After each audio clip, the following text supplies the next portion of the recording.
G'day guys, SemiX2 here. I'm back at it again today with a second video in the same day. I don't know when that's happened before, but unfortunately I have some bad news regarding Rugby 24.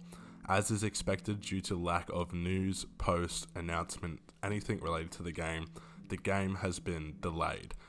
We just got a post about 6 minutes ago since the time of recording from the official Rugby 24 page on both Facebook, Twitter, Instagram, and they have said, "Dear rugby fans, ever since we began developing the game, Rugby 24, our goal has been to create the best simulation and most complete game possible.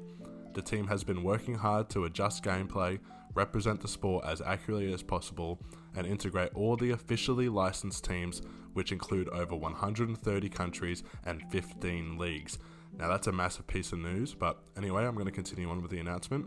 With this massive expansion in content, the development of the game has taken more time than we originally planned, and we have also had difficulty gaining access to some of the top teams' players to capture 3D photos prior to the Rugby World Cup.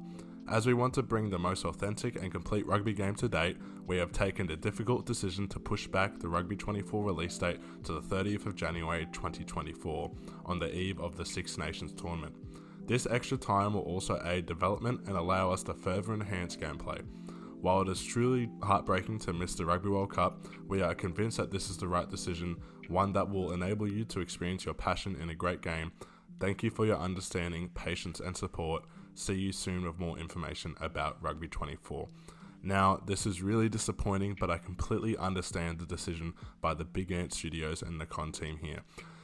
As much as I would have liked to see the game for the Rugby World Cup, I would much rather they take their time to release the polished and complete game with as little bugs as possible, especially if that means it will be the most complete rugby game we've had since Rugby 08. And some of the big things noticed in this announcement is the officially licensed teams, which include over 130 countries and 15 leagues. Now that is massive. I know we haven't had really many announcements regarding the game since its announcement, but 15 leagues really does put a lot of possibilities out there regarding licensing. Originally they had only announced the top 14, Pro D2, URC, and the Rugby World Cup. So that 15 leagues, that could be the Six Nations, that could be the Rugby Championship, the Premiership, Super Rugby, and Major League Rugby.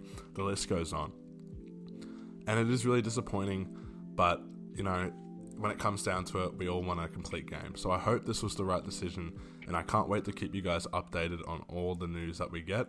Hopefully we get some screenshots and they start to tease gameplay in the near future. Now that the game isn't coming out to January, they can actually build a proper marketing release to this with a more complete gameplay, more complete screenshots and whatnot. I'm still really excited for this game, and I'm finally happy that we actually got some news regarding the game, especially now that we know that they're really trying to make this a polished and complete rugby game, which, if it does include over 130 countries and 15 leagues, looks like it might be the most action-packed and content-filled game we're going to have in the rugby landscape for a long while. Thanks for watching, guys. Put your thoughts and comments down in the descriptions regarding what you hope to see now that we know the game's been pushed back. And yeah, thanks for watching.